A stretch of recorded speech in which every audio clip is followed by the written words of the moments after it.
V'yehi hayom, v'yas ocher gedol muflag me'od.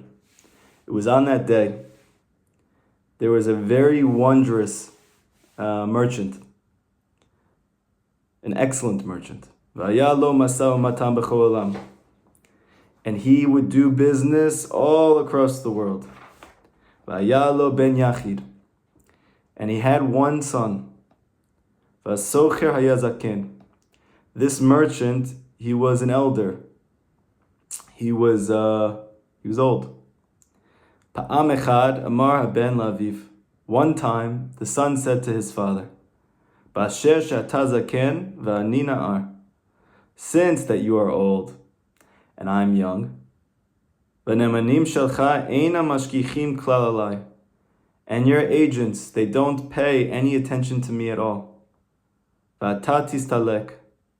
And eventually, you're going to depart from this world. V'yeh nisharek. And I'm going to be alone. V'lo yida ma lasot. I'm not going to know what to do. V'chen ten li sfina im sechora. Thus give me a boat with merchandise on it. Ve'elech alayam kedei liot baki umasa matan. And I'm going to go on the ocean in order to become expert in doing business. V'natan lo aviv sfina im sechora. The father gave his son a boat. V'alach lemedinot, and he went to the different countries, different cities. Machar sechora, and he sold his merchandise. V'ka'an sechor acheret v'tzliach, and he acquired other merchandise, and he was matzliach, he was successful. This is where we're at in the story. Here we have the beginning of what I would say, like when we used to play video games, there's like the bad guys in the video game, or in TV shows when there's the villain. But we're going to have a very interesting twist. And we're going to have to delve deeply into what does it mean to have opposition in our life? What does it mean to go through challenges? What does it mean when Hashem is hidden from us? We've spoken about this from different angles in the past. Today's class is very profound. Rabbi Nachman is going to unearth jewels and treasures that come from within affliction, that for sure were new to me, and I hope they're new to you. And even if they're old, they're worth reviewing at least once a day. So the first thing that we have to look at is the language. If we go back to the beginning of this part, where we see here V'yehi hayom, what was happening right before this? The son and the daughter that were supposed to get married, that were in love with each other, who thus far we have explained represent the Tzaddik Emet and his Talmid Muvchak. It represents, let's say, Rabbi Nachman and Rav Natan. Or in our case, for the sake of practical action and bringing it into our lives in a personal, intimate way, which is the goal of Chassidus, which was the goal of Rabbeinu in learning his teachings. In this case, Rabbi Nachman would be like the son, and we, in our emulating the preeminent Chassid of Rabbi Nachman, the most dedicated student of Rabbeinu, so we would be like the daughter. And we see that the son departs completely, and we don't hear of him or see of him again until the end of the story. And we explain that that was a remez to the fact that Rabbi Nachman has left this world before we did. And we are left alone, so to speak, to fend for ourselves, trying to apply the teachings of the tzaddik in our personal lives, even and especially when challenges hit and waves crash. And in this case, the daughter ends up alone by the ocean.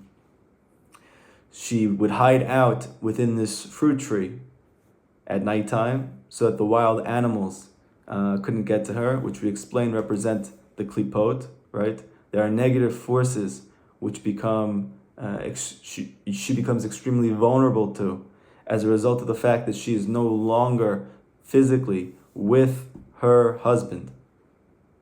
She's no longer physically attached to the tzaddik of the generation. He has left this world. And as a result of this, now wild animals start to chase after her. So she has hidden within the fruit tree, which we said is represented by the Torah of the tzaddik. That we are constantly immersed in this Torah and gleaning the fruit from this tree. And this is what's keeping us safe during the exile. It's what's giving us hope and inspiration, even amidst the darkness of Galut.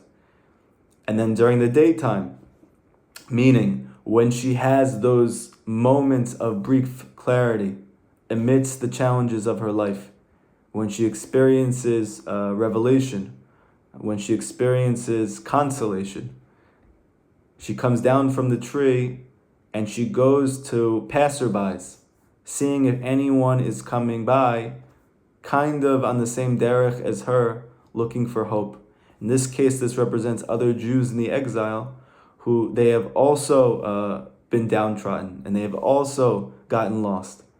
And this daughter who has been soaking in the fruit of the Eitz Chaim, of the tree of life of the tzaddik, and meditating on it and marinating in it, but davka in the darkness of the challenges of her life, she is able now to have this special koach to help those who are shavim, passerbys, which literally is cognate to bali tshuva, right, to be shav, to return, and to help them on their path as well, which we see so many Breslaver Hasidim have replicated this path of the daughter. And now we're shifting in a new direction. One day, Vehi Hayom, this day happened.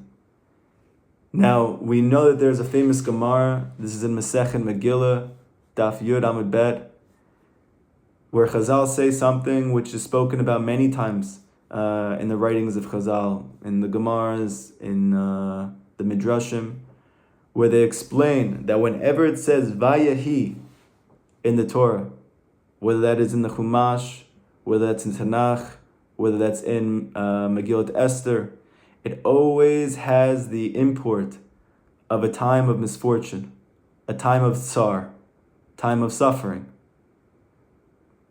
That the Torah's way of introducing us to the fact that there is going to be a twist right now, and the twist is not going to be a pleasant one. It's going to be a time of tremendous darkness and concealment, when we don't know what to do, and we don't know where to turn, and everything seems to be collapsing on all sides. That's Vayahi. And the Gemara in Masechet Megillah is bringing example after example after example after example, starting from the beginning of the Torah until the end, where Vayahi is always implying a time of tsar, a time of suffering, a time of exile. But the Gemara ends up coming out to the fact that it's not always a time of tsar. And it brings examples. For instance, that it was on the first day of creation, right? That wasn't a time of tsar. That was a time of renewal. That was a time of newness. That was a time of inspiration. That was a time of excitement. The creation of the universe. The opportunity for recipients to have a relationship with the creator of the world. That he should not be on his own, so to speak, living in isolation. But instead, that he created a real vacuum, a real space in which something which he creates could be given birth to and have an intimate relationship with him. That's an amazing thing. They also bring the first day of the Mishkan, Rosh Chodesh Nisan, Rabbi Nachman's birthday, where we said that the Mishkan was erected. This is in Parshat Shmini.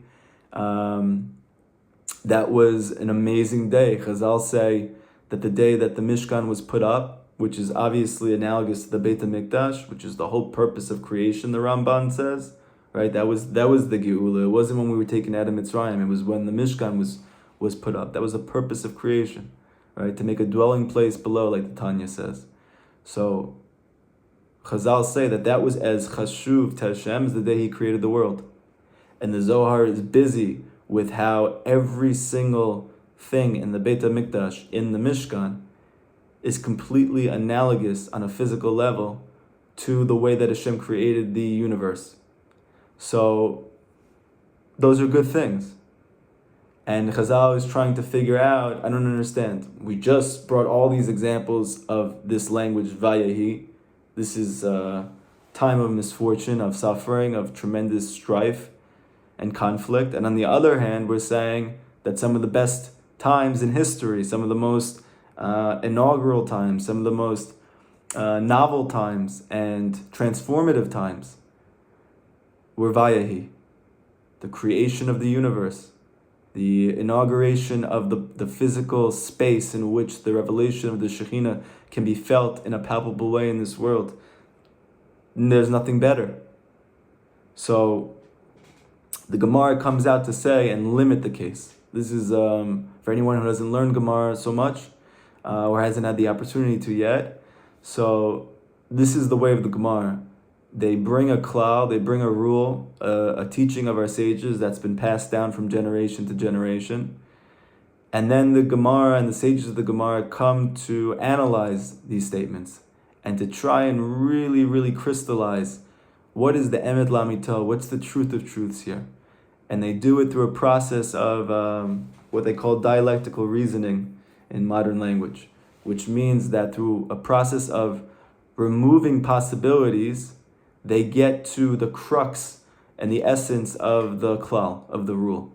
And in this case, that came through a limitation. The limitation is, when it says vayahi, it could be that this is the worst of times. But on the other hand, it could be that this is the most important and most pivotal time in history. And on the other hand, the limitation is that when it says vayahi hayom, or vayahi bimei, when it was in those days, Chazal say that this only comes up 5 times in the Torah, and every single time it was a time of tsar. Okay. Now, interestingly, I noticed that in the story, Rabbi Nachman uses a language which is similar to both. He certainly says vayahi, and what happens now in the story lends itself to the fact that this is for sure a time of tsar. This is going to be a time of conflict. This is going to be a time of suffering. This is going to be a time of concealment of the presence of God in the world and within the lives of the hearts of mankind. But on the other hand, it says vayahi hayom. Hayom is not bimei, it's not in those days, it's not that exact language of Chazal when it's always bad. But it's certainly similar to that. It doesn't say in those days, it was in that day. And you see from the Perush of this story in the Orech Mishor, which we've been using as the beautiful explanation of our lesson, you see clearly from here, and Rav Kivak is one of the main sources for this Perush, that this was a tremendous, wondrous happening that was taking place. That this was something very transcendent and elevated, that was a step in this story, and not that something bad was happening. So we have to understand this. How can it be that on the one hand, Vayahi is expressing the greatest times of misfortune in one's life, and on the other hand, this is a time in which the greatest revelation of God consciousness takes place.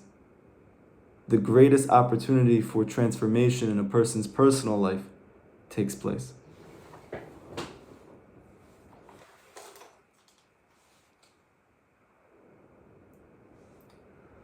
What happens in the rest of this story?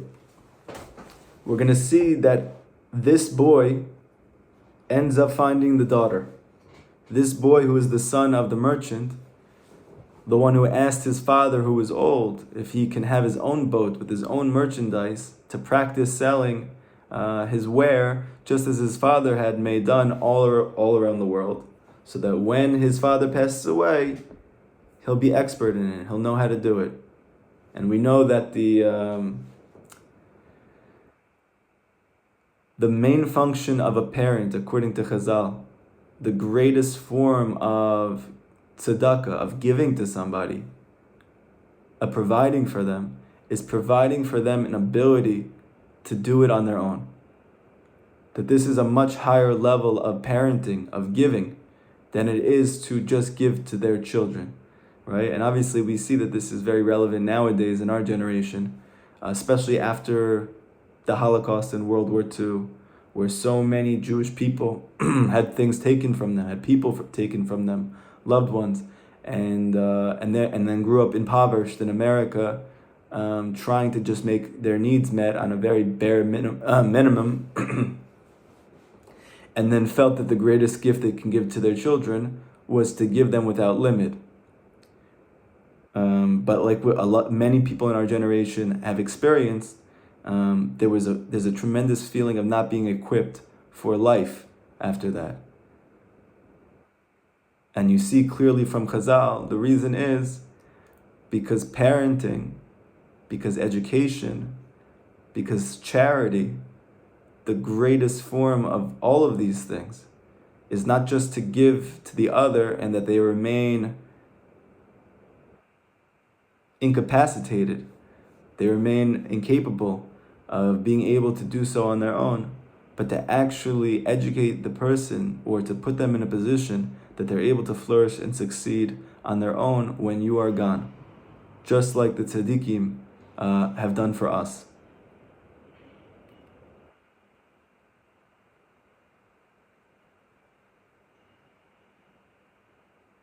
This boy who asked for his father to be able to educate him in this way ends up later on in the story coming to the island in which the daughter is hiding in that tree, and he spots her, and he ends up abducting her, forcing her to do things she doesn't want to do, placing her in situations she doesn't want to be in, and potentially altering her future in ways that she could never have anticipated and doesn't at all desire. And on the other hand, these exact acts of painful, unexpected coercion, through this, she becomes the unlikely hero of her own story. She becomes the unlikely hero of her own life, drawing on and manifesting inner strengths and internal powers and resources that she didn't even know that she had, achieving tremendous wealth and distinction along the way.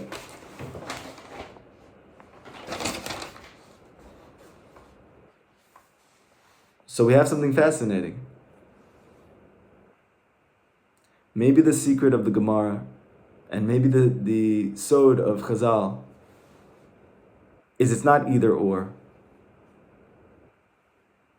That the times of challenge in our life are not just meant to cause us to suffer, chas v'halila.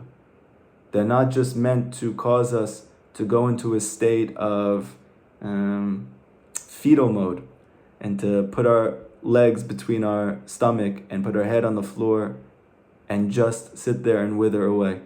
That's not the point. The point is the creation of a new world.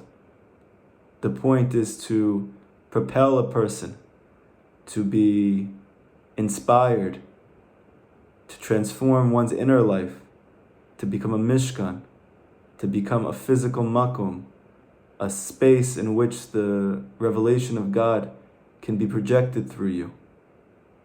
They come together. And I want to show you how this is bared out because this is so important.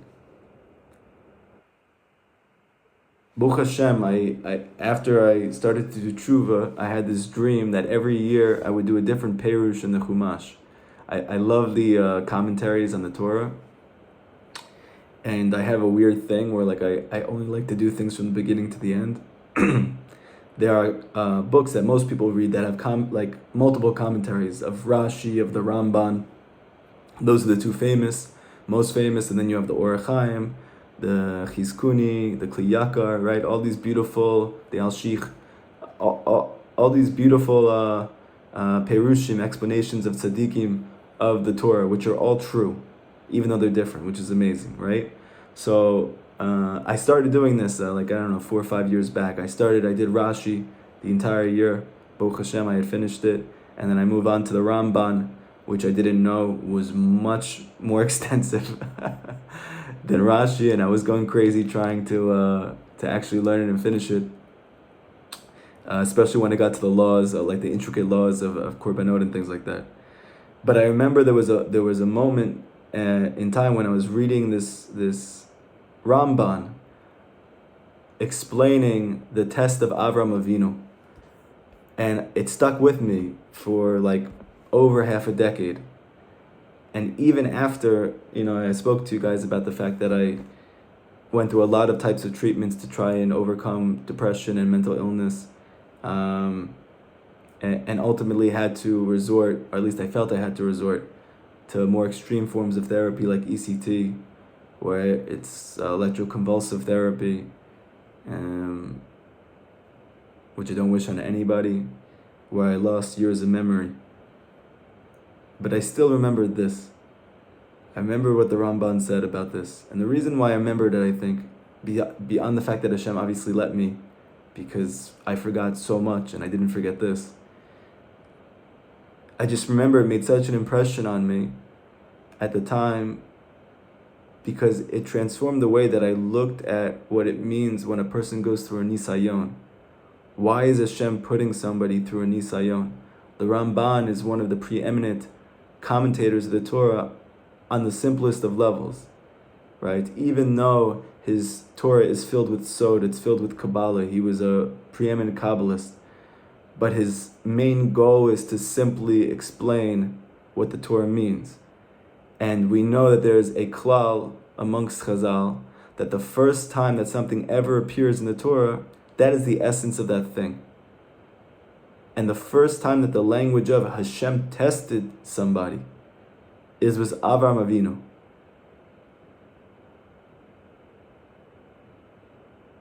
Avram Avinu is the first Jew. He's the first soul searcher. He's the first truth seeker. He lived a life in which he completely sacrificed his prior life to live a life in which everything in his life revolves around Hashem. His personal life, his family life, his occupation. He's busy constantly with trying to help other people see goodness in their life, see kindness in their life, and specifically as it's revealed through this inanimate, hidden creator of existence. So now we have to really understand, why is Hashem testing Abraham? Abraham seems to be the last candidate to go through suffering in his life. He seems to be the one who has totally taken with two hands his mission in his life seriously, has completely nullified all types of lower form of desire, such as honor or fame or status or fortune, those things which people are chasing after in this world. Never more so than now. And Avram doesn't care about any of those things. He is simply staying in tents, bringing people into his home, doing acts of loving kindness, showing people that Hashem loves them, that Hashem cares about them, that a leaf doesn't turn unless Hashem wants it to. Nothing happens in your life unless and without the direct, acute supervision of the creator of existence. And he's not many, he's one. And not just he's one, but everything is one. So on paper, this is the last person who should go through any type of suffering. And to add to this challenge and to add to this confusion, we have the fact that Hashem calls Avram Ahuvi, my beloved, like almost like this precious wife that he's been searching for forever. He finally found her, and there's nothing more chashuv to him. There's nothing more precious to him. There's nothing more beautiful to him than this person, Avraham. Avram Ahuvi, my beloved. He doesn't say that about anybody else. And then to add even more so, that we see that Chazal say that on the pasuk that Hashem created the entire universe, Shemayim va'aretz b'chi baram. And Chazal say if you flip the letters b'chi baram around, it spells be'avraham, which means literally for the sake of Avraham. Hashem created all of spiritual reality and the entire physical universe for the sake of one person, Avraham, my beloved. All of the rainforests, all of the atmosphere, all of the mountains and the rivers, all of the inanimate life, all of vegetative life, all of domestic animal life, all of undomesticated animal life, all of humanity, all of the Jewish people was created for the sake of one human being, Avram Avinu, Hashem's beloved. And yet, the person that Hashem gives a nisayon to is Avraham Avinu. Not only that, he goes through 10 of them. And on top of that, we know that Abraham is the archetype for a Jew in general. And Chazal say very clearly that whatever Avraham Avinu went through, every Jew has to go through in their life on their own personal level, in their own personal circumstances. Why is Hashem testing, which we know Nisayon is not an easy thing. It's not a convenient thing. It's not pleasant. It's one which is tremendously painful and causes internal confusion and emotional distress. Why is that happening to Avraham? So what I want to do is actually look inside at this Ramban. It's very short, but it's very formative. And it's something which I think goes to the heart of all of Rabbi Nachman's teachings when it comes to the light and the darkness. Hashem's love, which is concealed within the difficulties of our life. And the Ramban says like this, Ve'elokim nisat Avraham. The Pasuk says, and Hashem tested Avraham. The Ramban says like this, Inyan hanisayon hu, ledati. Here is the essence of a test. Bavur yot maaseh adam reshut muchletet biyado.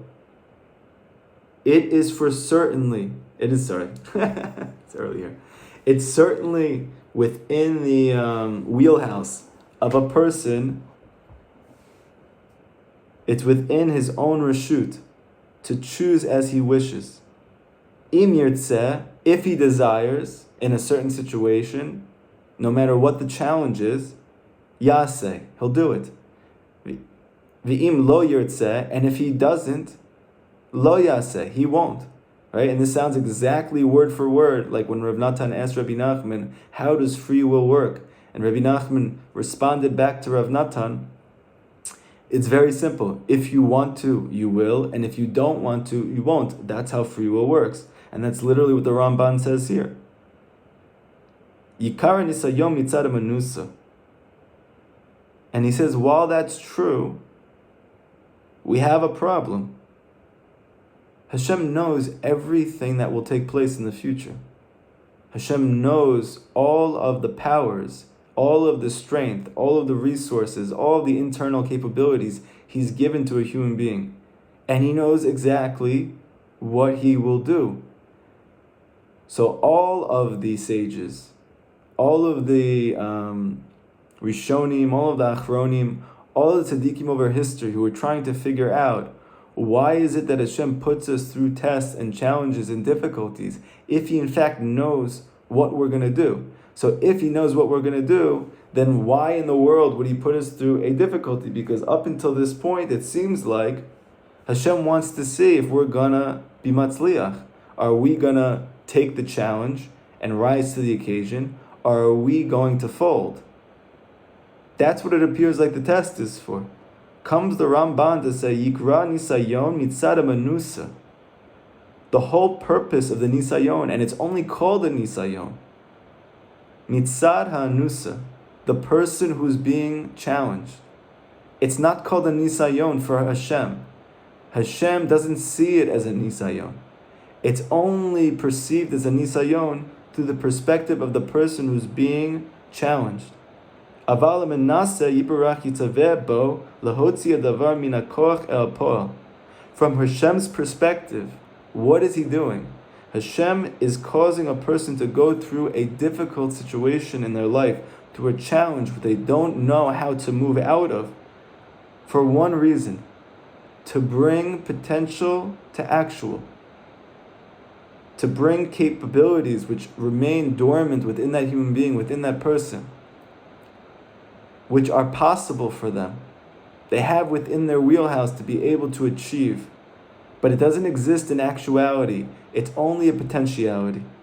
He puts us through a difficulty or a challenge, which is only a difficulty on our side, from our side, for the sake of allowing us to see that we're capable of doing something, not for Hashem to see.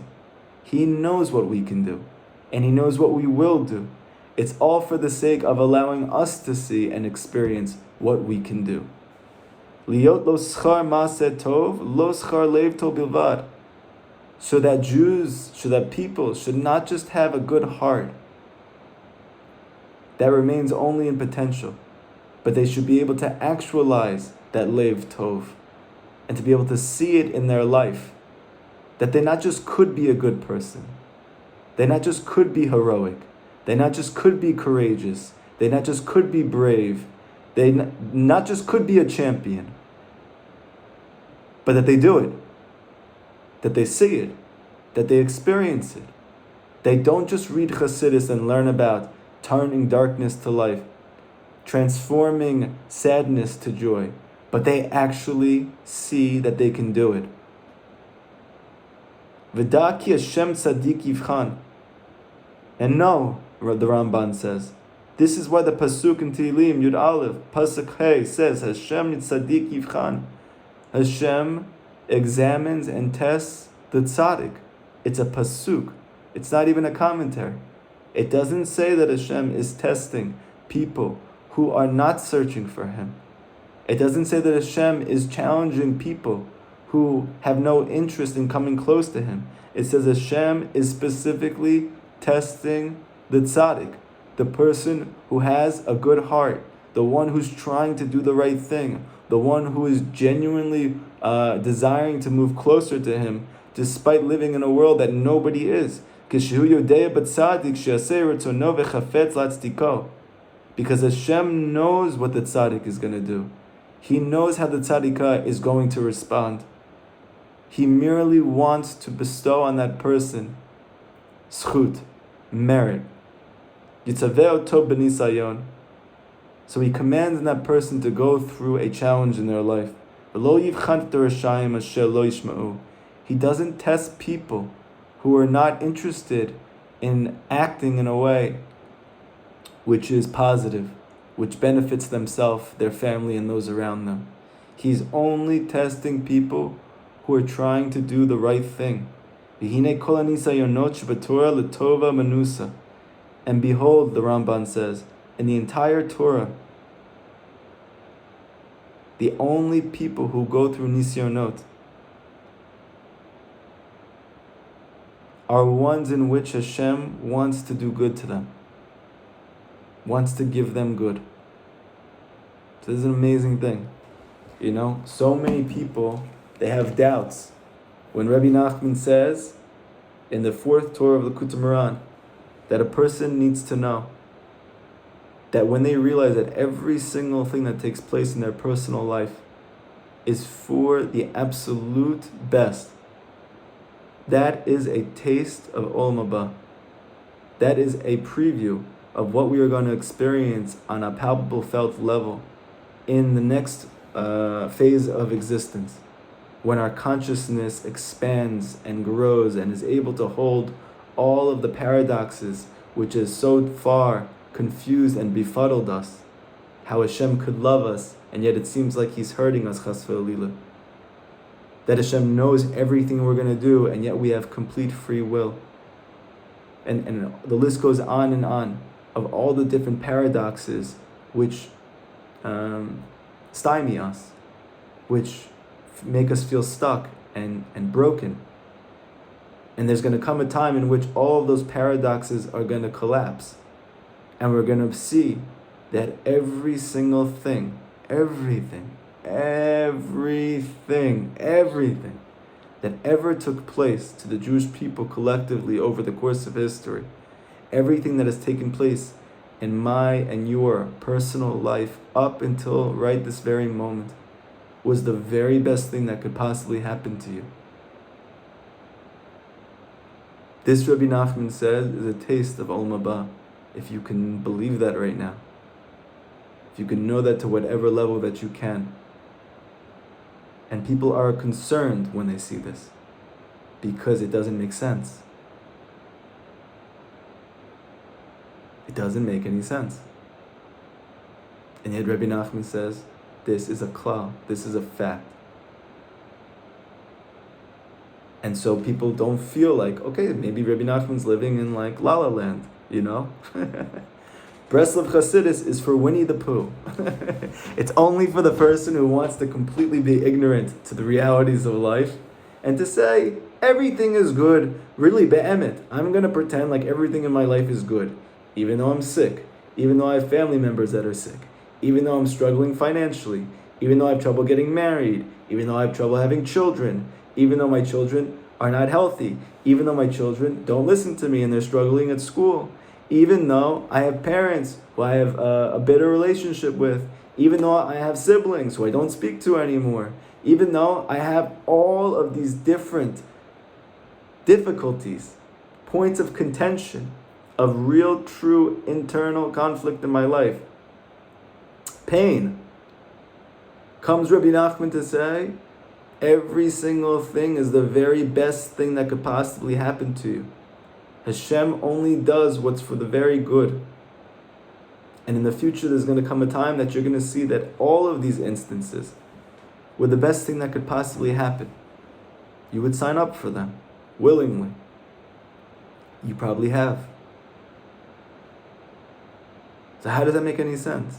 Comes the Ramban, who wasn't a Hasidic master.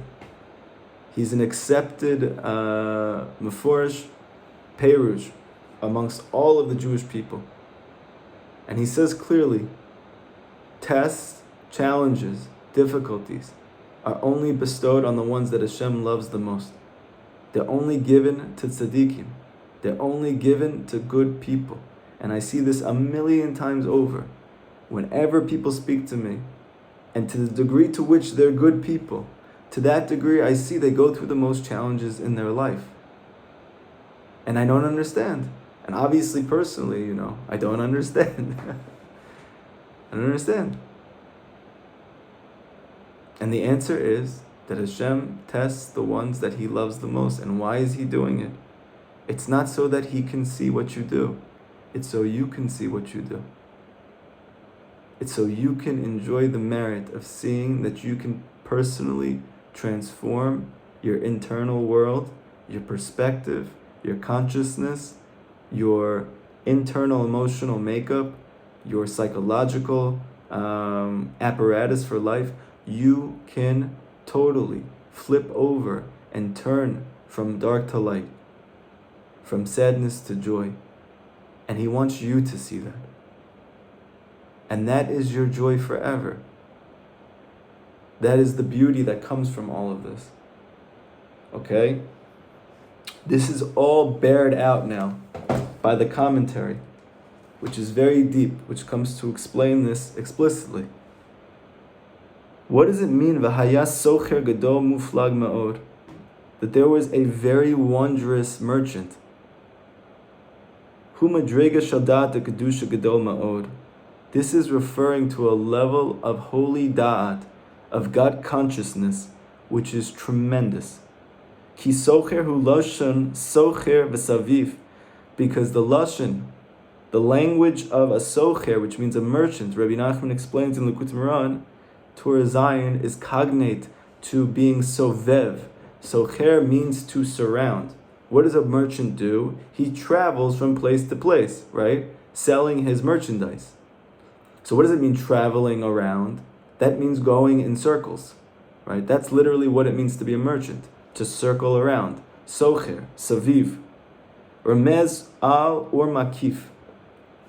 In Kabbalah and Chassidut, they describe that there are two levels of consciousness that a person can have of God. One is called or panimi, and one is called or makif. Or panimi simply means an internalized level of God consciousness. And Or Makif means a transcendent level of God consciousness. What is the difference between Or Panimi and Or Makif? So the Rizal explains in the beginning of Eitz Chaim, the only difference between these lights, there's really no difference actually between the lights. The only difference is between the vessels, the kelim, that the person personally holds to be able to experience that level of consciousness of God. And therefore, when he has vessels to experience that light is experienced as internalized, or what we're going to say simply means he understands. He understands where Hashem is in his life. He sees Hashem in his life. Through that experience, he's able to perceive the good in it. That's called Or Panimi. And he has kelim for that. Because if you don't have kelim for that, if you don't have vessels to be able to experience that yet, then that light is still there, but it remains transcendent. Meaning simply, you don't understand it. You don't see that good in your life. You might hear it, you might hear Rabbi Nachman talk to you about it, but you don't actually perceive it in a felt way. But it resonates with you when the tzaddik says it. So when it resonates with you, and yet you don't experience it in your life, that's called an Or Makif, a transcendent light. And what Rabbi Nachman explains in Likut Moran is that while that might feel not beneficial to you, because as long as you don't have kelim, vessels to experience it, so what's the benefit of it? However, in the 21st lesson of Likut Moran, Rabbi Nachman goes on to explain that those levels of Or Makif that the tzaddik gives you, that level of transcendent consciousness that Hashem has bestowed upon you to break through this matrix of your life, even while you don't have vessels to truly experience the truth of it on a felt level yet, it still inspires you. It still arouses you to want to grow. It's what propels you to want to make steps in your life to elevate yourself spiritually, even before you have experienced and tasted the truth of the matter. Just like when a person comes into contact with Rabbi Nachman's teachings, and now all of a sudden he's giving you all of this Or Makif.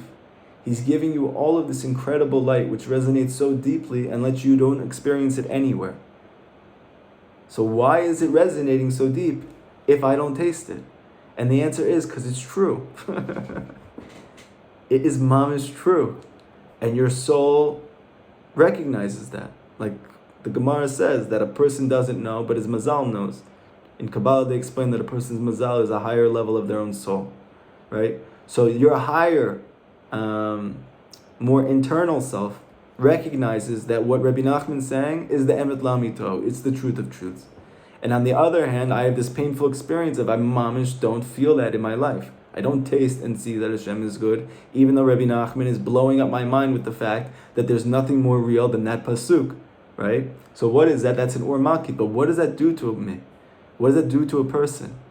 It truly causes him to want to grow spiritually so that he can taste it, so he can experience it, right? It's like, I always give this example to people who don't understand why it seems like Hasidus is never focused on a person's negatives.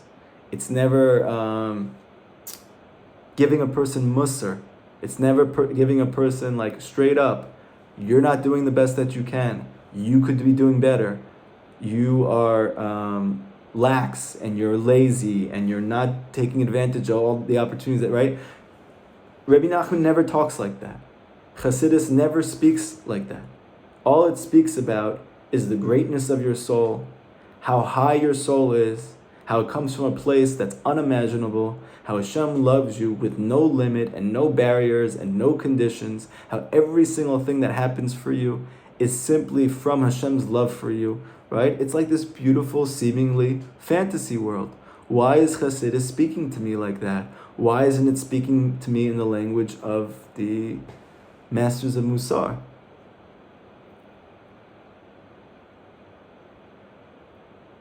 And the example that I like to give people is that, like, when I was a substance abuse counselor, right?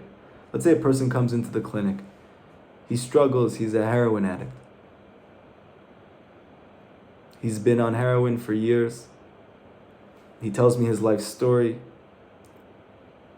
His parents were divorced. He struggled tremendously with self-confidence. He got bullied at school. He felt different than everybody else.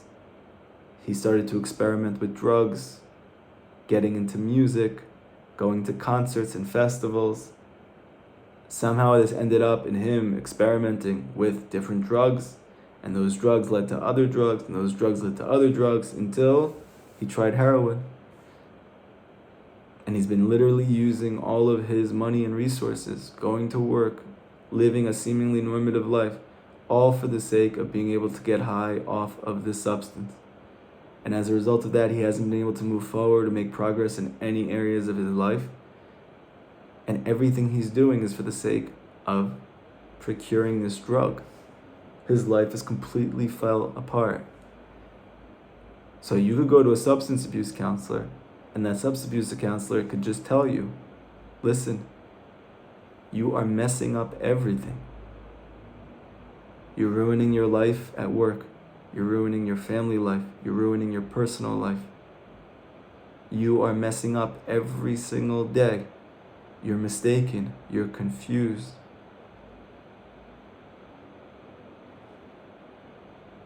Now, a person might hear this and be shocked to be confronted by this truth, right? That it's so visceral for them. And maybe that day he says, you know what? I can't do this anymore. I can't do this anymore. He's right. But what happens the next day when his girlfriend breaks up with him? What happens the next day when his boss fires him? What happens the next day when he is itching to use that substance again and he is going through withdrawal? He goes right back to using heroin again. Why? Because Chazal make it very clear, Rabbi Nachman makes it the most clear, the most transformative thing that you can do for a person is to show them what they could be, not what they're not. Show that person what's possible for them.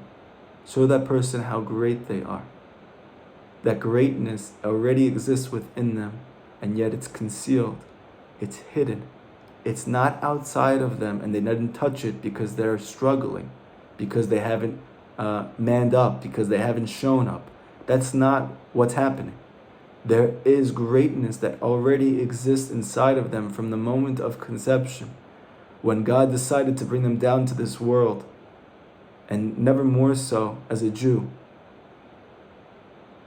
You're blessed with something which is godly, which is transcendent, which is greater than anything in existence. And it is existing inside of you, but it's hidden.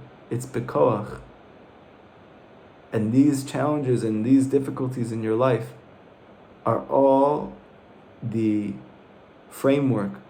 They are the exact conditions and circumstances which will bring it from koach to poel, which will bring it from potential to actual, which will bring you from having a leiv tov, a good heart, to actually becoming a truly good person. And this is what Rabbi Nachman is trying to show us. These or makifs, this level of consciousness, which shows the greatness of Hashem and the greatness of your own personal soul, even when it doesn't personally affect you yet, because you're not holding in a place to be able to receive that level and experience it. And yet it will inspire you to get to the point that you do.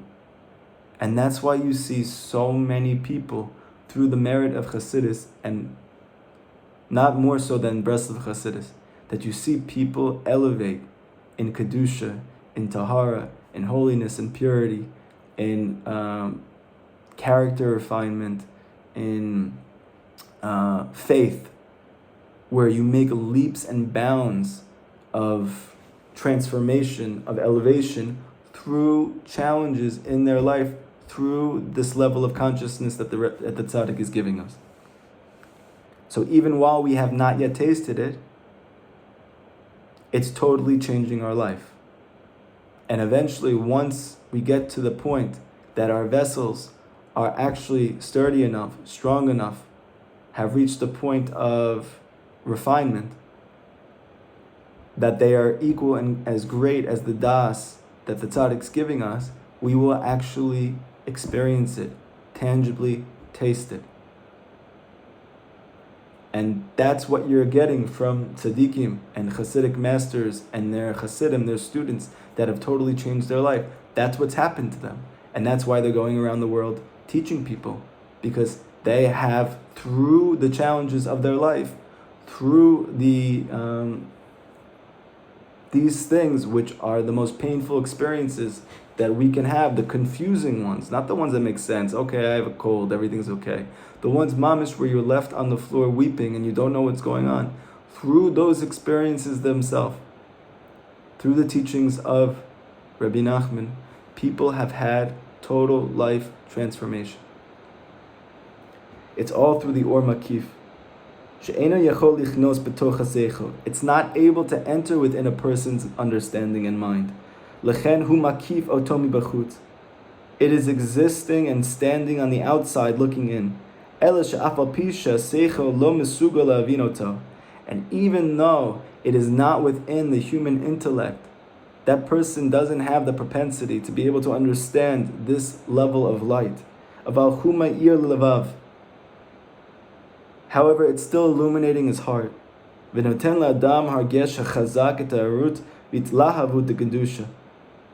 it's giving to that person a tremendous feeling of arousal and inspiration of holiness. This is the light of tshuva. This is the light of return. Like is brought in Torah Vav.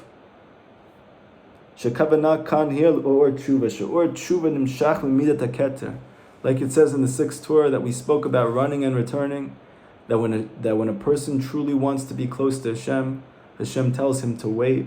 Why is he waiting? Because he needs to now go through ups and downs. Why is he going through ups and downs? Because Rabbi Nachman says he needs to be able to experience and to thrive through the ups and to experience and thrive in the downs, which he calls becoming Baki and Ratzo V'Shov. He needs to be able to take the times in his life that Hashem gives him clarity and to push the gas pedal and push the envelope and try to grow as much as he can during that time and not to get comfortable. That's becoming Baki and Ratzo and running. But then you have times that immediately are subsequent to those, that you feel like, oh wow, I really figured something out. I really got it. Like I really feel close to Hashem. Like something changed. Something happened to me. I had this moment of clarity, and the next moment I'm on the floor, right? Why? Because that's shov. That's called returning. And in those moments, Rabbi Nachman says, the Baki, the one who's expert in this, he will not fall off the ladder completely. He will not despair of help. He won't despair of being able to have redemption from this situation. He will not give up as a result of the challenge in his life. But he will gird his loins. He will throw himself on Hashem completely. And he will believe that Hashem is with him, even though he doesn't understand what's happening to him. And he will hold on for dear life, screaming out to Hashem from the belly of hell. That is called becoming Baki in Shov. And the Rav Natan says that this is the true litmus test for a person's spiritual growth. It's not how he handles the ups. It's not how he pushes the gas when he is comfortable. That's great, and he needs to do it. But it's truly when he goes down, how he holds on, how she keeps hope alive. That is the true litmus test for where a person is holding spiritually. And a person needs both to be able to truly return to Hashem. And the reason is because Hashem is everywhere. And to return to Hashem means to return the consciousness that you hold in any given situation to one that's infused with godliness. What's the consciousness which infuses those times that I really feel close to Hashem by realizing that you're very far. That's the way that you are infusing your life with greater God consciousness, by knowing that no matter how much you have accomplished, how far you've come, Hashem is infinite. And therefore, in relationship to infinity, you have not even started yet. And so there is so much still to do. And how do I infuse God consciousness into those moments of my life that are hellacious, that are filled with trials and tribulations?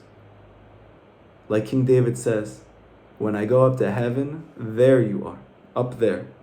And when I'm down here in hell, when I'm sitting and I've made my bed in this place of Gehenna, here you are. You're right here with me. That's called infusing God consciousness into the downs. Because the truth is, Hashem is no more in the ups than the downs. He's equally present in both. And so we cannot make a dwelling place for Hashem in this physical world and within every space unless we go through both. Because if we say that Hashem's only in the ups, then we miss the Chiddush of the Torah. That Hashem is Echad, Hashem is one. And we're going to come out, Chas v'Halila, to the same understandings of God that the Christians did. That when things in my life are good, that's God. And when things in my life are bad, that's the devil. That's Satan. Because it's impossible that Hashem could be here in my suffering. It must be Hashem is only here when I'm saved from my suffering. Because how could Hashem ever put me through something that causes me pain? How could Hashem ever be in a time that's so bleak and dark and hopeless? And the Chiddush of the Torah, the Chiddush of Avraham Avinu, the Chiddush of Moshe Rabbeinu, the Chiddush of King David, the Chiddush of all the true tzaddikim up until Rabbi Nachman, is that even if a knife is on your neck and you're literally feeling and experiencing, you're at the moment of the end and you have nothing to look forward to, you are forbidden to give up hope. Because in shum yayosh ba'olam klal, it doesn't even exist, hopelessness.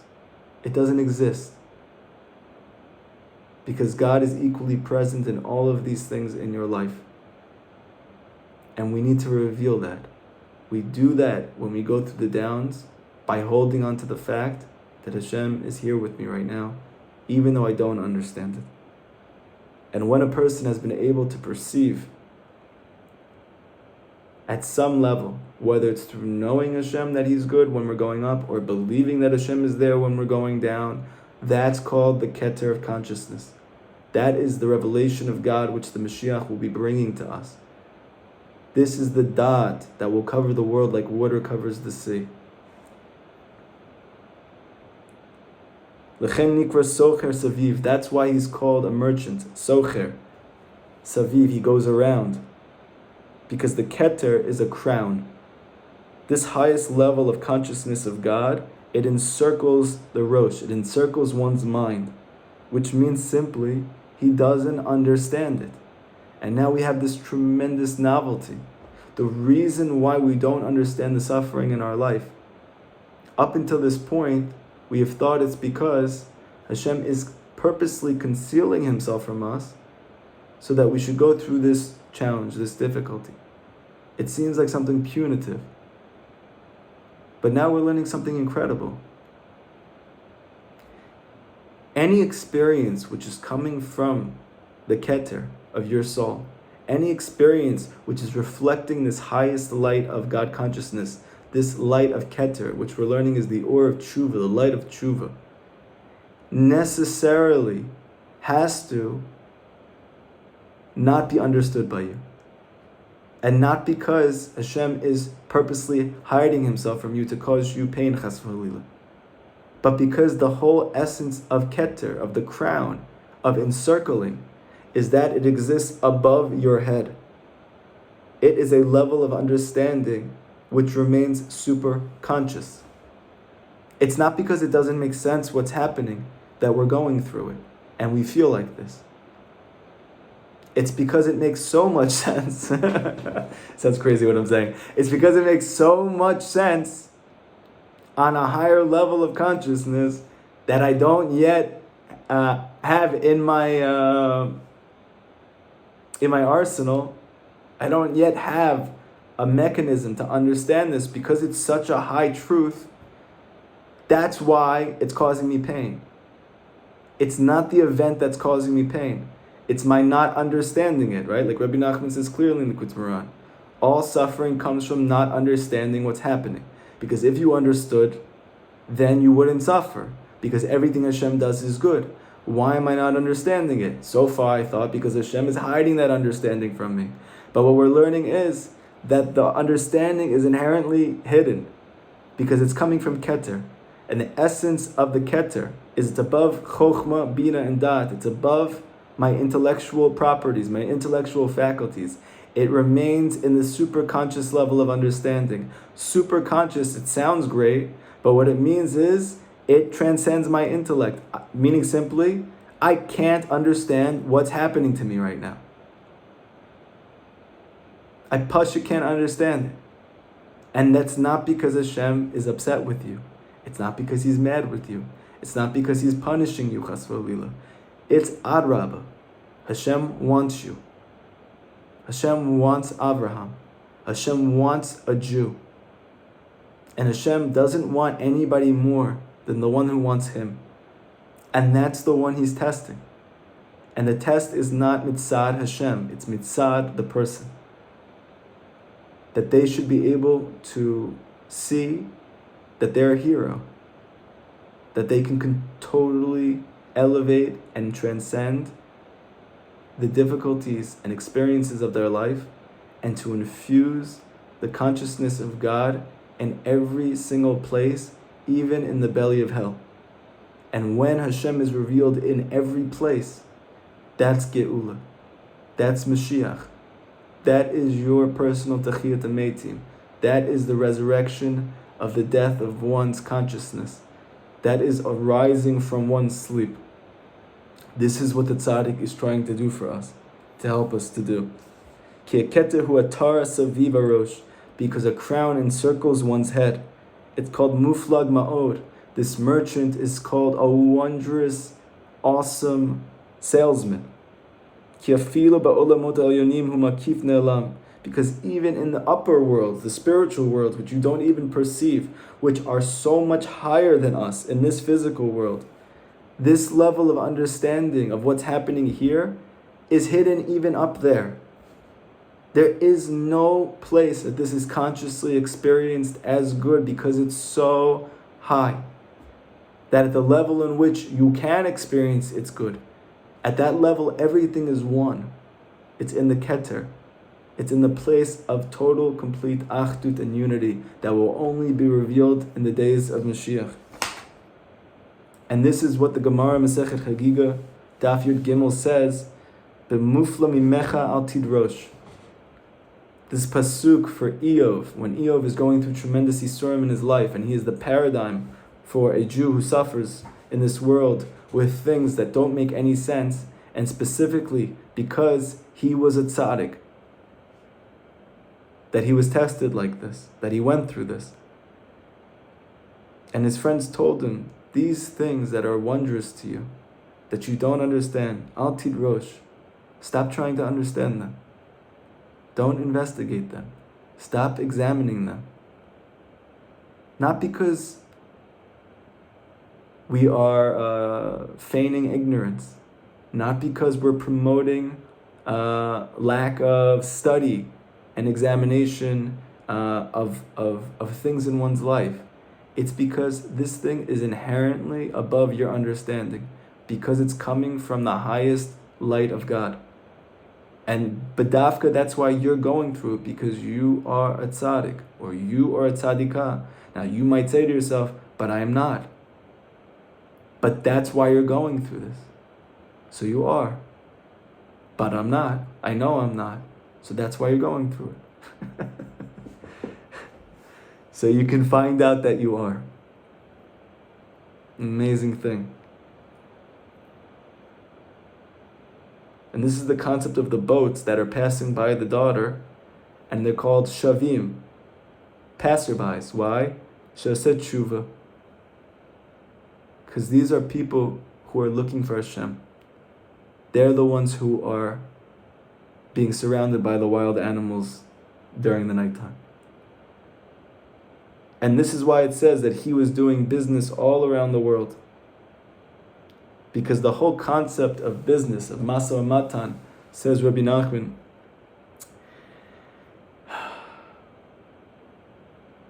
is a process of elevating and descending, of going up and going down. Why is the word for business? It's not business. What does it mean in the Torah, Masa Matan? It literally means to lift up and to put down. It means to receive and it means to give. Give and take. The word business, the word work, right, in the way that we usually think of it, commerce, is Masa Matan, to give and take. And Rabbi Nachman explains in the Kut Moran, Torah Reish Pei,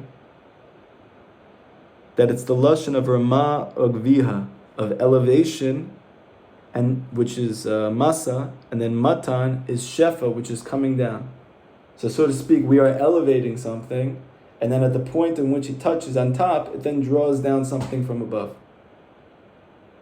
which simply is reflected through, I give you money, and now you give me a product, right? It's like I've elevated myself to you, to this thing. I have went above. I have had an aliyah.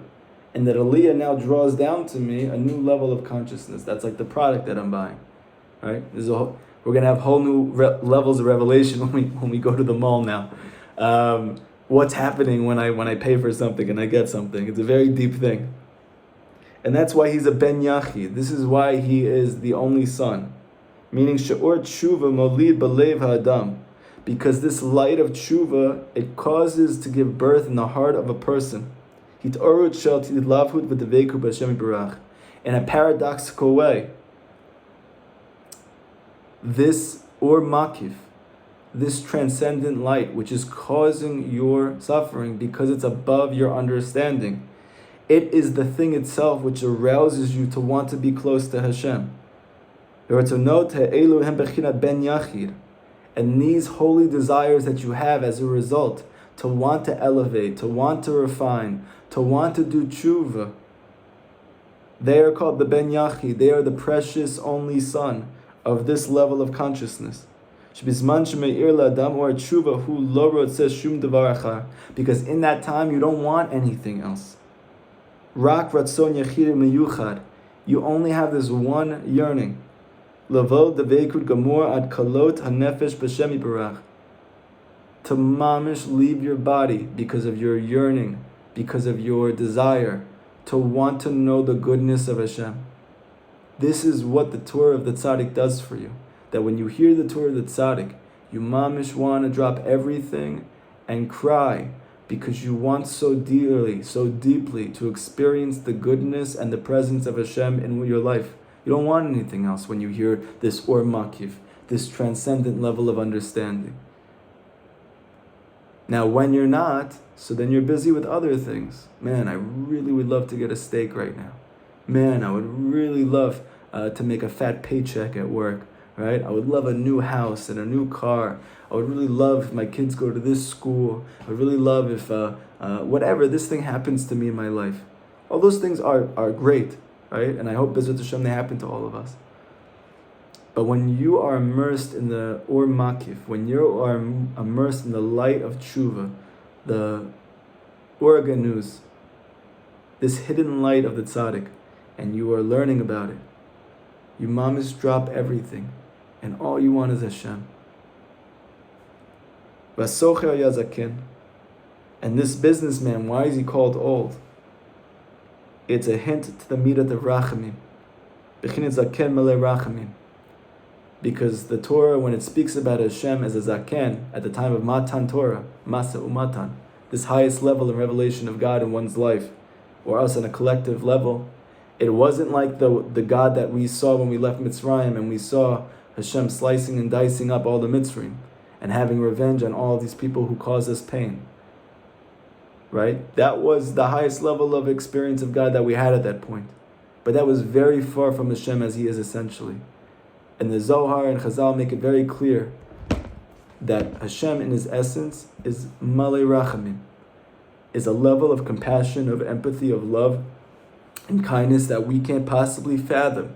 It transcends our understanding. That was the level of revelation that we had at Har Sinai. That's why He appeared as an old grandfather, as an old man, who's Malei Rachamim. And this is why you see very often that as a person gets older, if he is trying to grow as a human being and he's educating himself, and specifically in the realm of Torah, you see he becomes more and more compassionate as he gets older, meaning as his consciousness is becoming more clear, as he's achieving more and more clarity in Torah, he is becoming more empathetic and compassionate.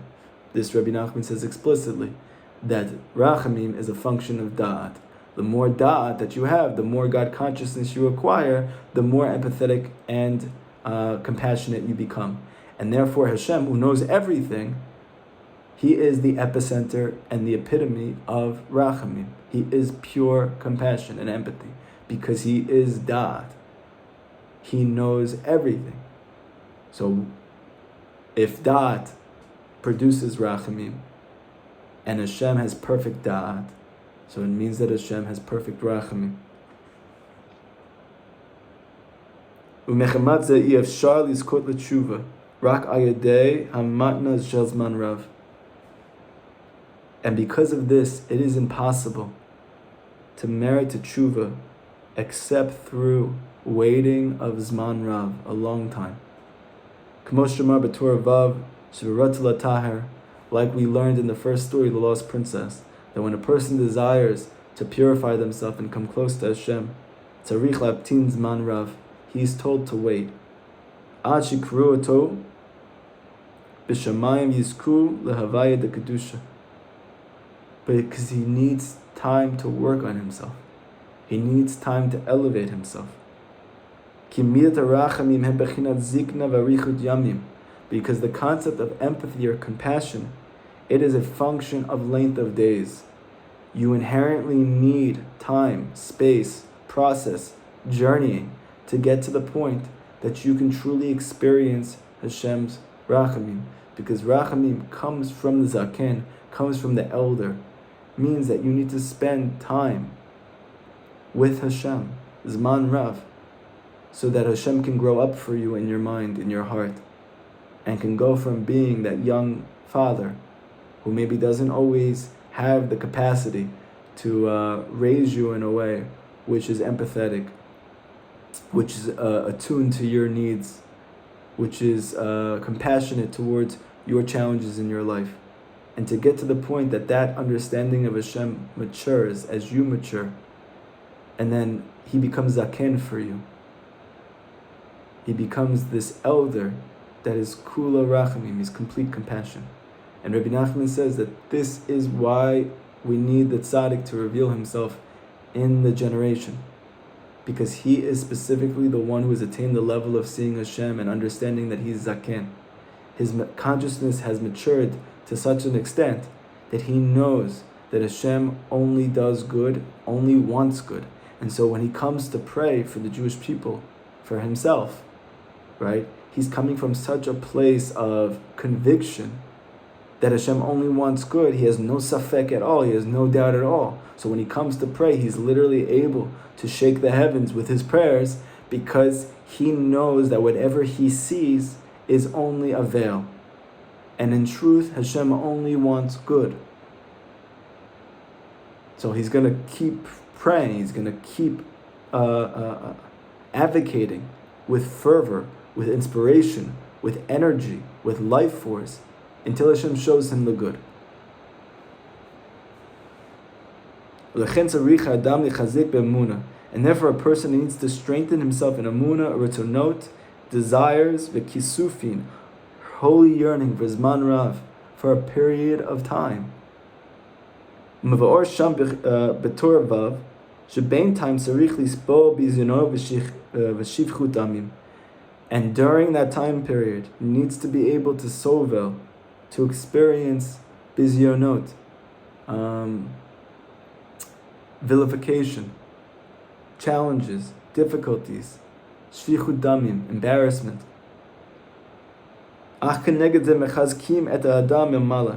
However, during that time, badavka, Hashem strengthens that person from above. V'shulchim lo siyeh me'or tshuva, and He sends him the light of tshuva. Shehu me'ir la'adam deveku v'kiruv gadol Hashem yibarach, that illuminates for him this yearning now to desire to achieve true closeness to Hashem. Af kodem shizkeh levayit de kedusha, even before he merits to actually getting to the level of kedusha and tahara that he needs to actually experience Hashem, he experiences the arousal to want to be close to Hashem as if he had those vessels. So even when he's not mekayiming the Torah, even when he is mekayiming the Torah and doing the mitzvot, but he's not doing it from a place of of lishma, where he really is doing it all for the right reasons, but he wants to. That wanting to, we feel like it's just like a yearning in the place of a lack. But what we're learning is that yearning is the or of tshuva. That is a level of consciousness. What you didn't have before, that want to be close to Hashem, and now you want to, that want comes from Keter. That's higher than actually being close to Hashem. The being close to Hashem is lower level of consciousness, which comes as you work on yourself and now becomes internalized. The highest level, the level which surrounds the mind, which transcends understanding, is want. And Hashem gives you that want, badavka, in the time in which that Hashem is hidden from you. And that's the kindness and compassion which is hidden in the difficulty. And then that level of dat elyon, that level of transcendent consciousness, which is totally breaking the confines of the logic of your mind, and therefore is causing you suffering, even though in reality it's dat elyon. It is the ultimate good. It gives birth to a ben yachid, meaning your tremendous, fervent desire to want to break through and to transcend all of it and to get close to Hashem through it. Sheyesh lo rak davar achad, because now there's only one thing you want. Lo Torah, lo mitzvot, k'ra'ui, rak hageshet devekut b'Hashem. Not only that you should be shomer mitzvot, not only that you should be learned in Torah, you only want one thing. I want to feel close to Hashem. I want to feel close to Hashem. That's the Ben Yachid.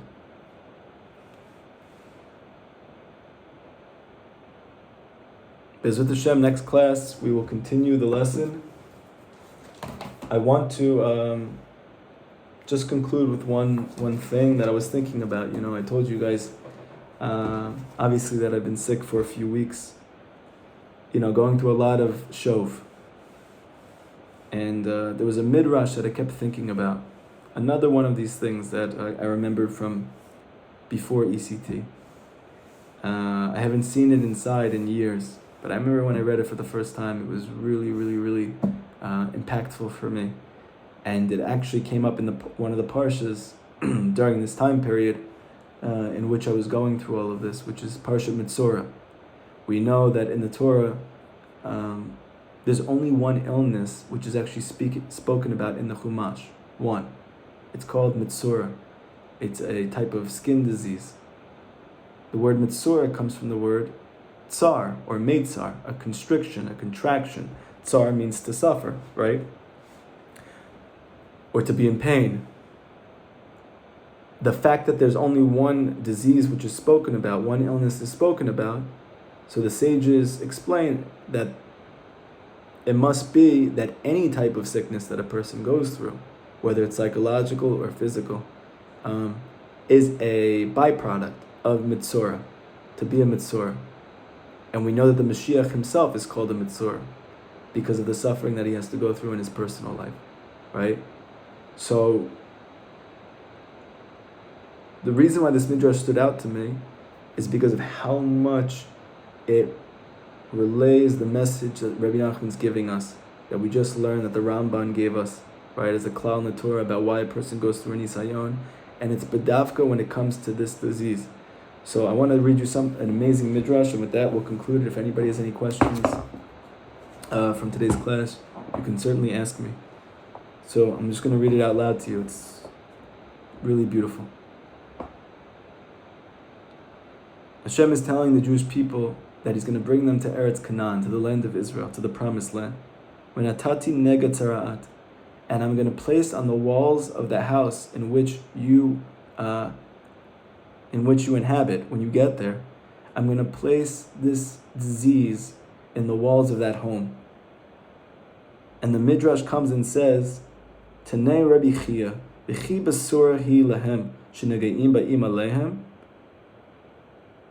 It sounds like good tidings. V'natati nega tzaraat. I'm going to place on the walls of your house, right? Hashem's telling us He's bringing us into Eretz Yisrael. He's bringing us to closeness to Him. The place where it's like you have a God, the Gemara says. Where in Chutz Haaretz it's like you don't have a God. And in Eretz Yisrael, the Eretz of Kedusha, the land of the living, this is the place of God consciousness, the place of Kedusha, the place of Tahara. I'm going to bring you to that place of closeness to me. And in that place, you're going to find that the walls of your home are filled with disease. So the Chazal say, I don't understand. He's presenting us with these good tidings, and that good tiding is that there's going to be negayim, there's going to be affliction in the walls of my home. Tanei Rabbi Shimon ben Yochai. Comes Rabbi Shimon bar Yochai, the great tzaddik, the great writer of the Zohar, the one who has the same gematria as Rabbi Nachman ben Simcha, who we know as a prior Gilgul of Rabbeinu. He comes to reveal this Dat Elyon. Kevan shamati kanagayim she Yisrael ba'im aleihim, amdu v'yitminu mamonam, bebatim v'sadot. Because when the Canaanites, when we got to Eretz Yisrael, and they saw that we were coming, they took all of the wealth, they were very wealthy, and they hid it in the walls of their homes. Amar Kadosh Baruch Hu, Ani hivtachti lavotehem, shani machnis et b'neihem le'eretz malei kol tov. And Hashem said to our ancestors, I'm bringing them to a place, not just to a land. I'm giving them a place that's kol tov, all good, only good, that has every good inside of it. Shneimar, like the pasuk says, Uvati maleim kol tov. I'm bringing them to homes, specifically homes that are filled with all good. It's an explicit pasuk. Rabbi Shimon bar Yochai says, Ma Kadosh Baruch Hu oseh. What does Hashem do in order to give us these homes that are filled with only good, with kol tov? Megareh negayim b'veito. He spills out sickness on the walls of that home. Who's sotro. And according to Torah law, you have to demolish your home. A Kohen comes into the home once there's tzarat, just like on a person. He needs to inspect the house. There's 7 days in which he needs to watch the infection, the sickness, how it spreads or how it collapses and goes away. And after 7 days, he gets to determine whether or not this is tzarat, in which case the walls of the house literally have to be demolished according to halacha. You can't stay in that home. You can't cover it over. You can't just keep living with it. You literally have to destroy that part of your house. You need to break your home down.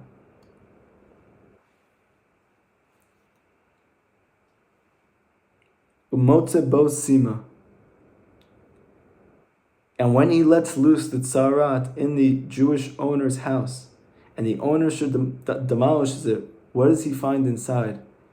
He finds the treasure of the Canaanites who had previously lived there.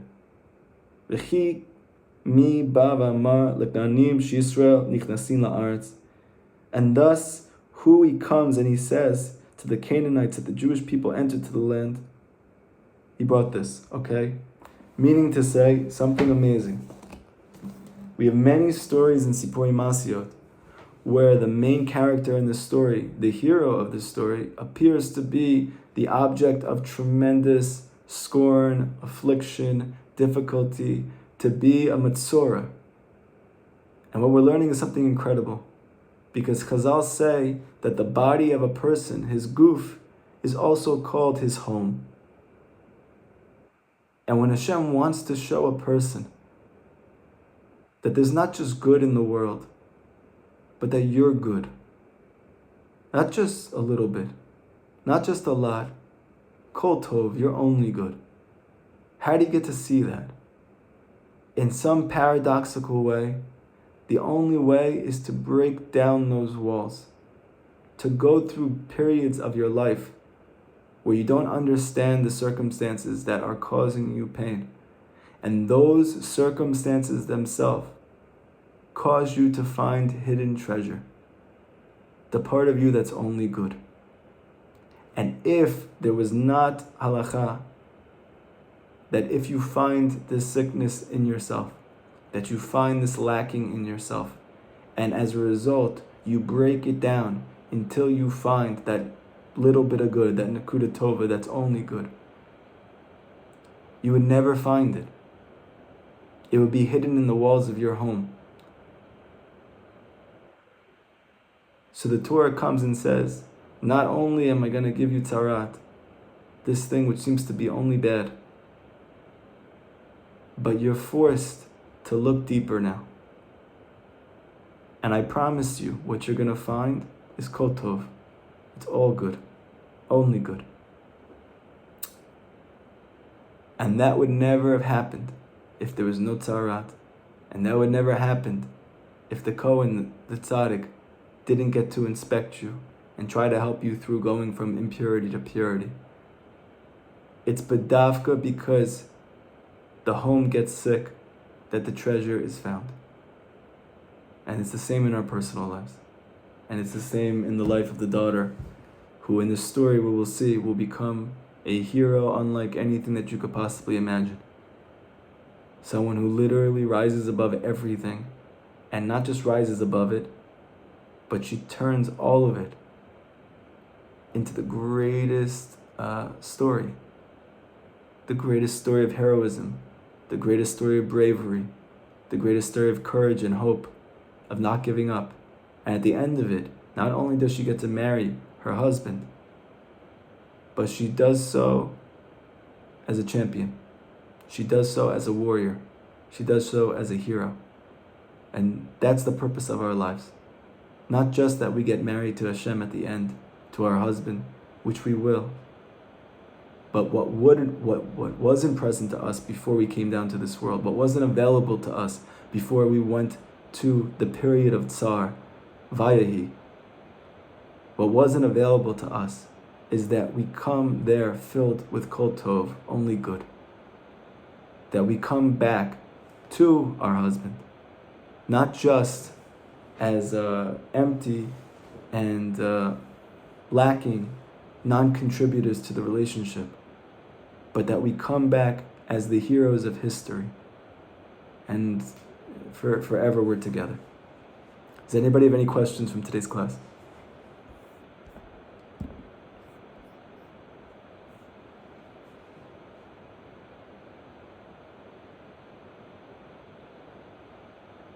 Any questions?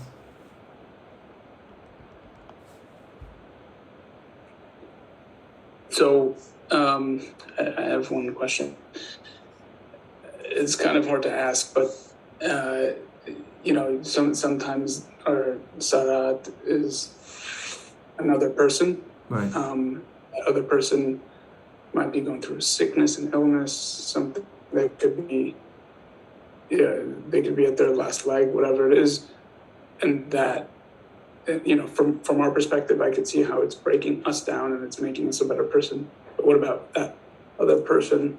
I know we never know anything. Right. If that person just doesn't have the capabilities of, let's just say, a special needs person. Right. It's maybe a difficult question to ask, but how can we view the breaking down and becoming better for that person? Right. Okay. So two things. One, the yesod that we're getting from this class is that this specific thing that you're talking about is coming from the Or of Keter. And therefore, it's inherently above our logic as we are here in this world. So, to try and find understanding in a situation that comes from that experience, it's impossible. And it's supposed to be that way. It's everything that you see in your life, says the Baal Shem Tov, is for you to see and for you to respond to. What that means for that person in their personal life, that we can't understand. What it means for us in my life, that's the Or of Tshuva. That's the light of Keter. And we're supposed to be responding to everything by drawing closer to Hashem. And somehow, some way, in a way that we don't understand right now, as a result of us doing that, at the end, when all is said and done, everything retroactively, regardless of what happened to people, or what other people did or didn't do, through your efforts, everything will be healed. Everything will be fixed. So that's one thing. The essence and the nature of Keter is it's inherently unknowable. Like Rabbi Nachman once very mysteriously said about his own teachings. My teachings are so high, they're so exalted, they're so hidden, that even when I reveal them, they remain hidden. So what does that mean? We can't understand that. We can't understand it. It's not because we're dumb. It's not because we haven't figured it out yet. He said what he's saying is that these teachings come from Keter. They're inherently unknowable.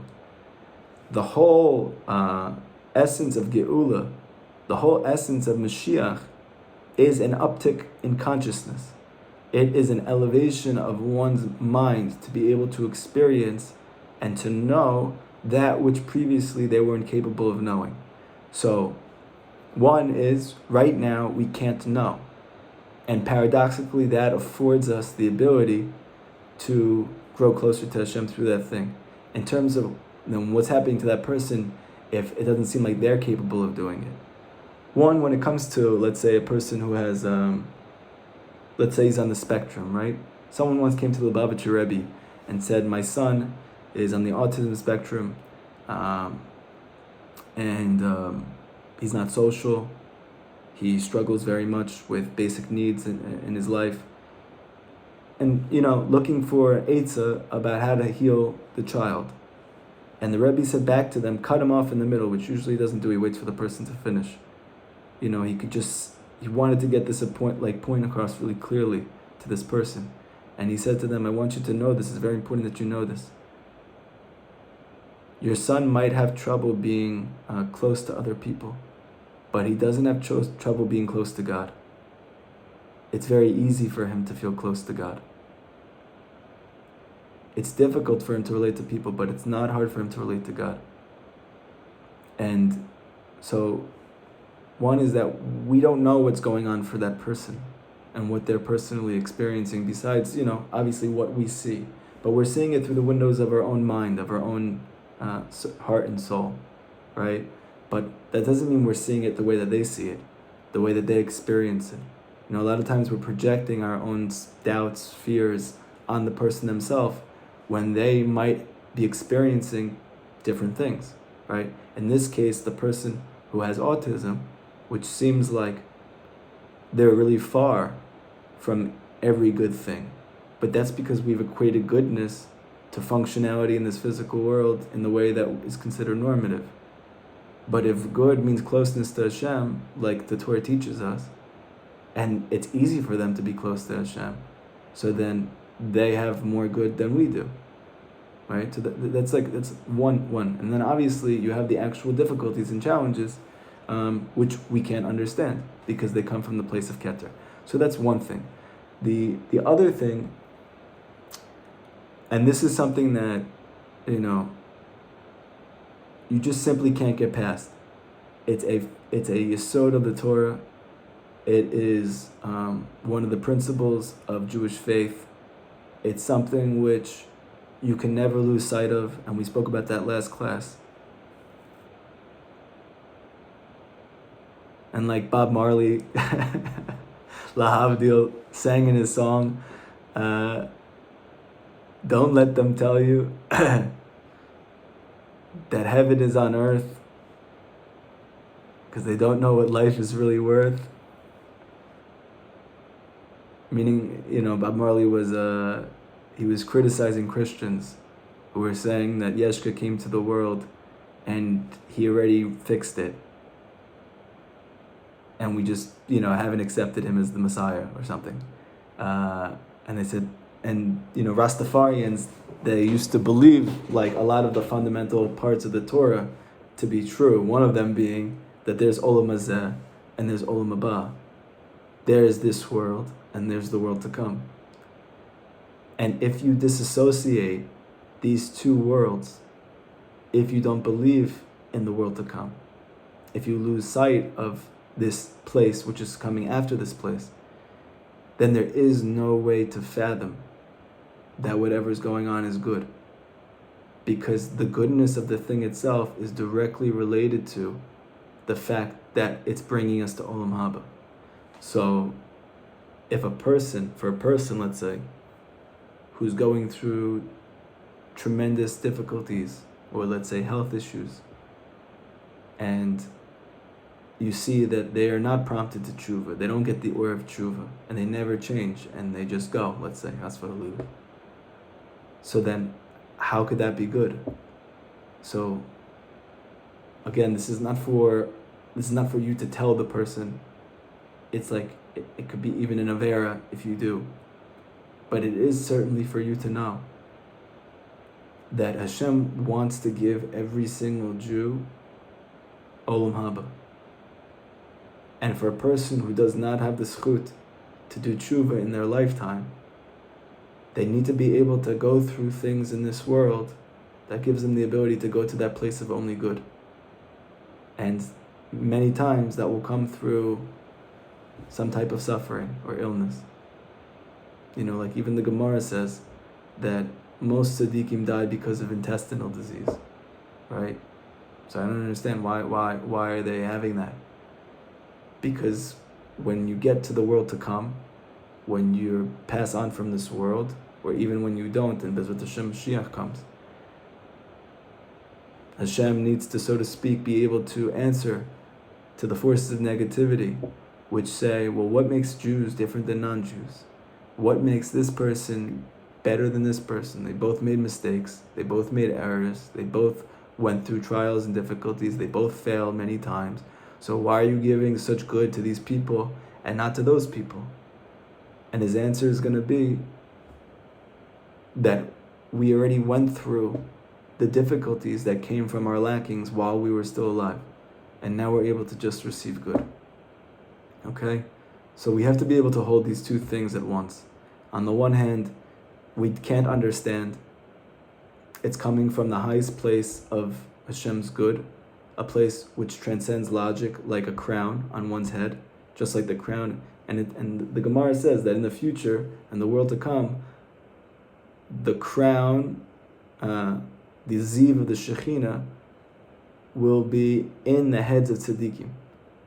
Be rosh, in the head. So it looks like a grammatical error, because crowns should be on the head. Rabbi Nachman explains in the 21st Torah of Likutei Moharan, no, it's bedavka, it means in the head. Because the fact that it's a crown, it's alluding to the fact that these were levels of consciousness, of godliness, of good, of Hashem's goodness, which transcended human intellect. And therefore they were crowns on Tzadikim's head during their lifetime, that they believed in.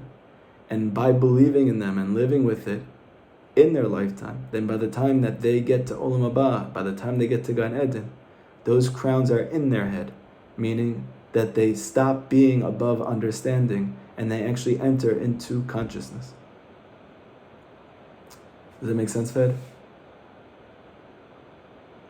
Yep, thanks so much. You're welcome. Any other final questions before we sign off?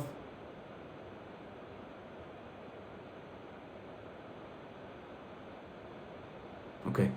Everybody have an amazing week. I ask that you continue to pray for my refuah. I'm not 100% healthy yet, but today is Netzach of Netzach, and Baruch Hashem has helped me a lot, especially in the past week since you guys started praying for me, and I opened up more about really the extent of what's going on. So I really appreciate that. And this is Rabbi Nachman's message to us. There is no giving up. There is no hopelessness. There is no despair. And how can I show that to you, that I believe that? How can I convey that to you, that is become my orientation to life? By giving myself over to you even when I don't understand. By trying to be helpful and trying to convey my belief to you and try to help you with your belief, even when what's been going on with me has collapsed my understanding, right? But through this we got such beautiful, deep such light that can truly arouse a person to want to get close to Hashem. And you see that when a person goes through these challenges in their life, that this is Hashem giving you an opportunity in a way which doesn't make sense to you, and not because it doesn't make sense, but because it's actually above logic, human logic, to be able to break those walls down which have previously constricted you and prevented you from achieving true closeness, feeling real closeness to Hashem. And it's affording you the opportunity to reveal the hidden treasure inside of you, the place of Kol Tov, the Nekuda Tova. Everybody have a great week.